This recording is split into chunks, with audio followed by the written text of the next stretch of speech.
Rome, hello, hello. Hey, what's up? Hey, I am Guy Swann, host of Bitcoin Audible, and no PowerPoint. I just want to talk about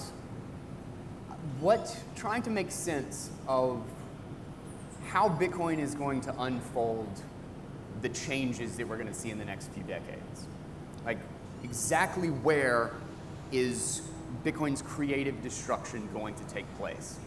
So Joseph Schumpeter coined the term creative destruction. This is essentially, it's the process of mutation that is continually revolutionizing the economic structure. It's the incessant destruction of the old models and the creation of the new at the same time. And this is the process of economic evolution.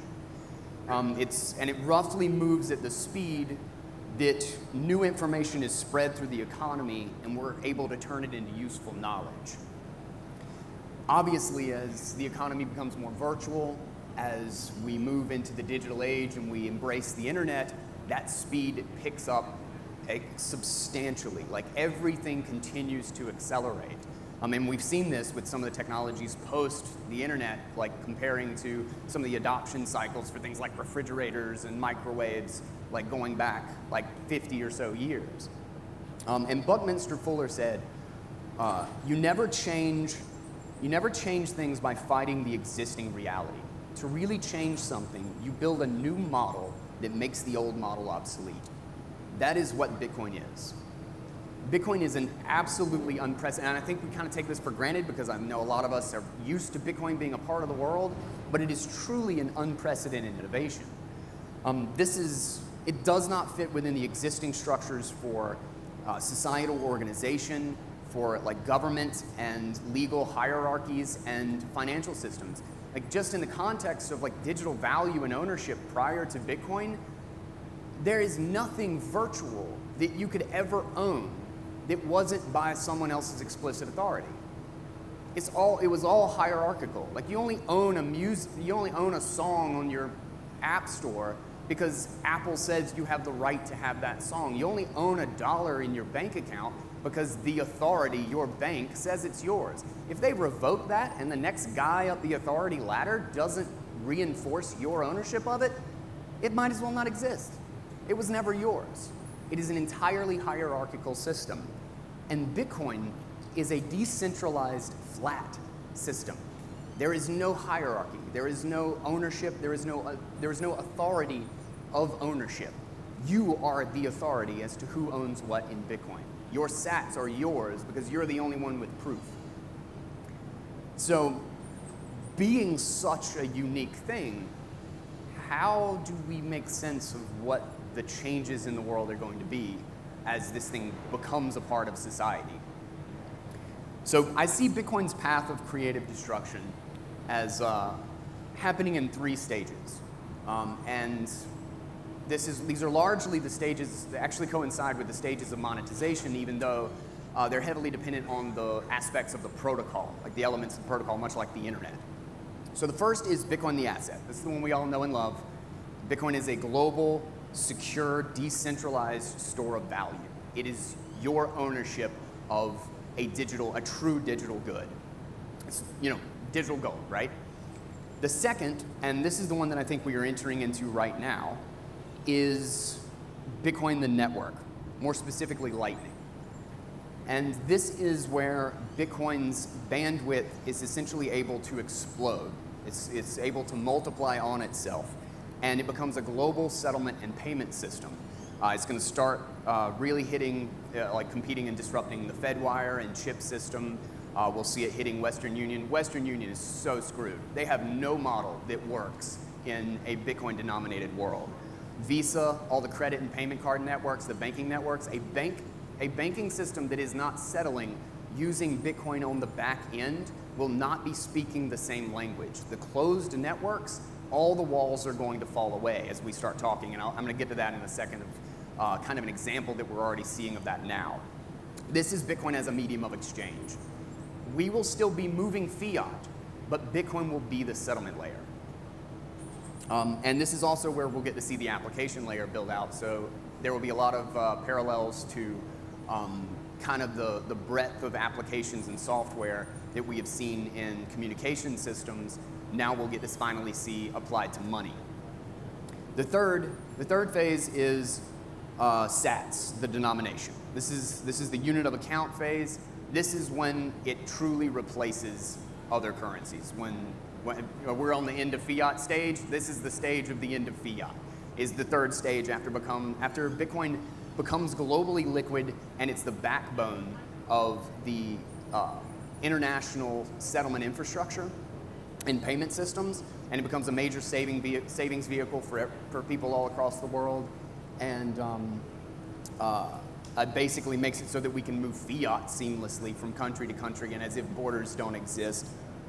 There will come a point in time where it makes more sense to weigh the value of $1 in sats than it does the value of a sat in dollars.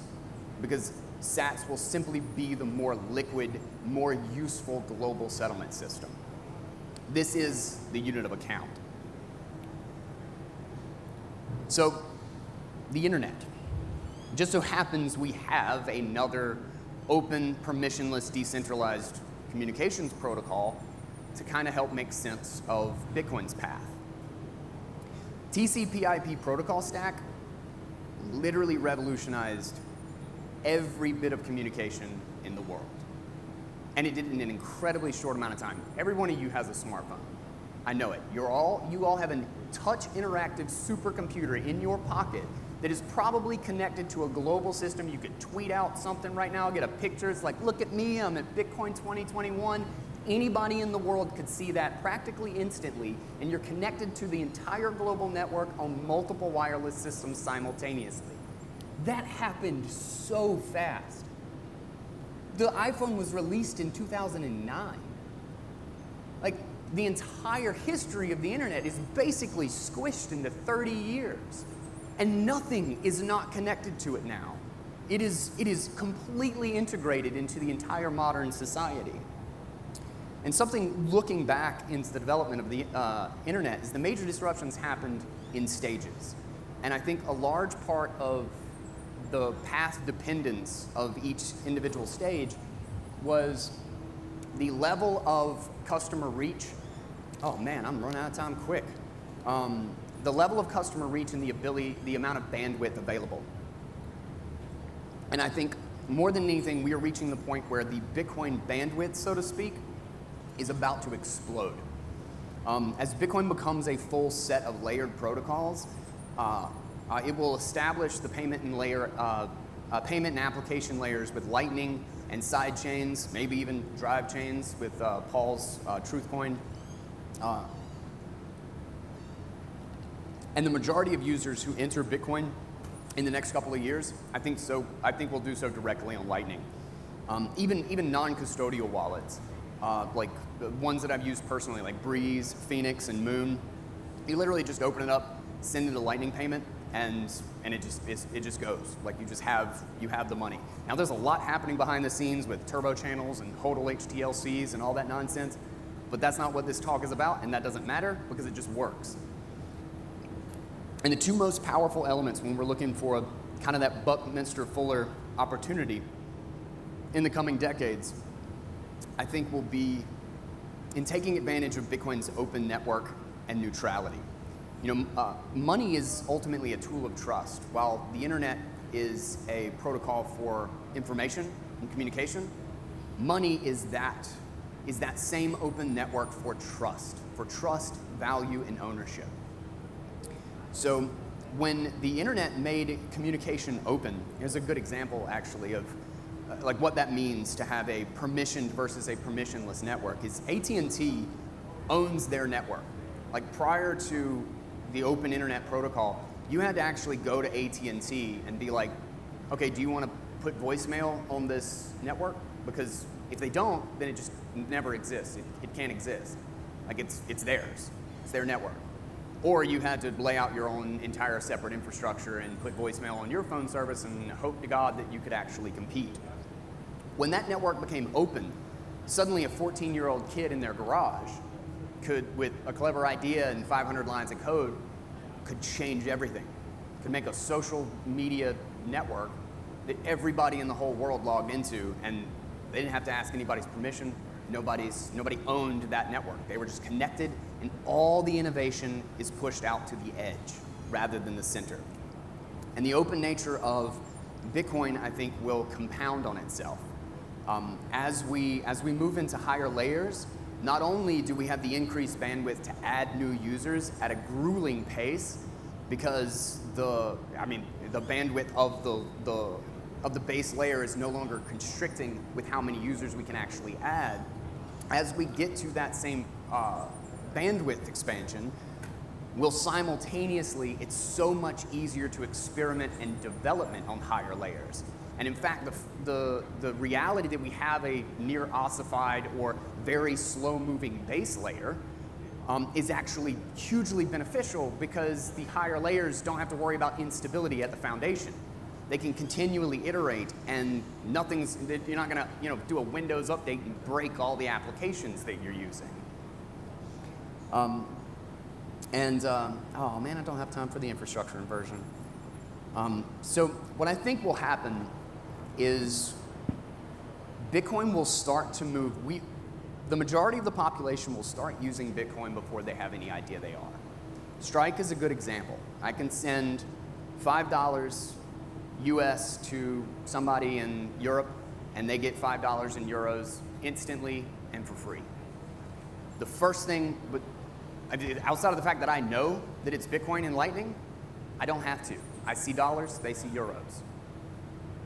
Being connected to that network and having everyone speaking the same monetary language it's like your grandmother when the internet was coming about. They swore that they were never going to use the internet, and it was too complicated, and it's just not my thing.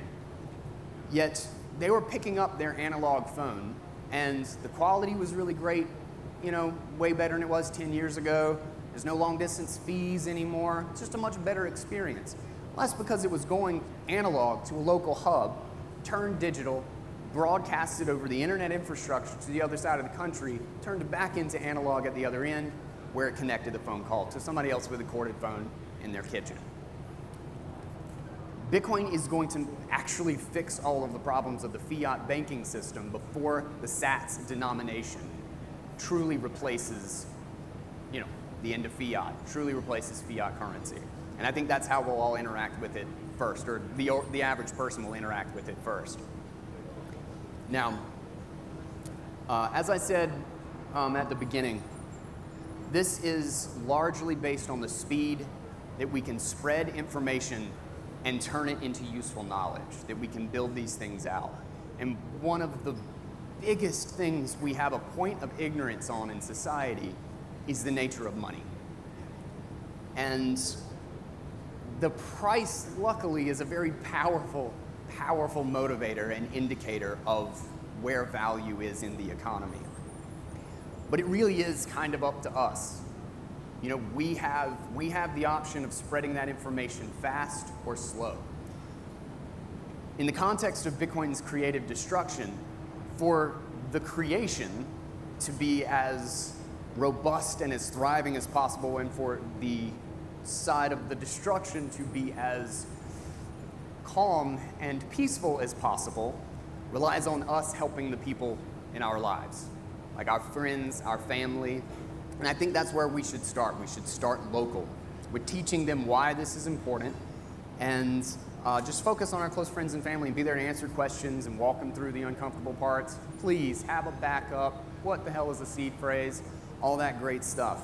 But money, again, is ultimately a tool of trust. And as our traditional monetary system is breaking down, we're also seeing the failures of all of our trusted institutions. We're seeing politics has gone into turmoil. Like when that trust breaks down, everything breaks down with it. You can't have a society without a tool of trust to hold it together. And this is where it's being rebuilt. Money for enemies is not just a meme. It's a brilliant meme. It's a brilliant meme demonstrating Bitcoin's perfect neutrality. And it will let us start building trusted relationships again. It'll allow us to regain control over our money, over our lives we are specifically in a time that that control and that trust is falling away from us. We're going to rebuild the entire economy on a new operating system. And in the same way that the internet has left nothing untouched, I think it's unrealistic to think all Bitcoin has to do is survive. All it has to do is survive. And in 30 years, I think it will be as integral to everything that we do as the fact that you've got a smartphone in every pocket in this room. And people at this conference have a big responsibility. You got a lot of people to teach, you got a lot of information to spread, and a lot of knowledge to build. So I hope you guys are ready. Thank you.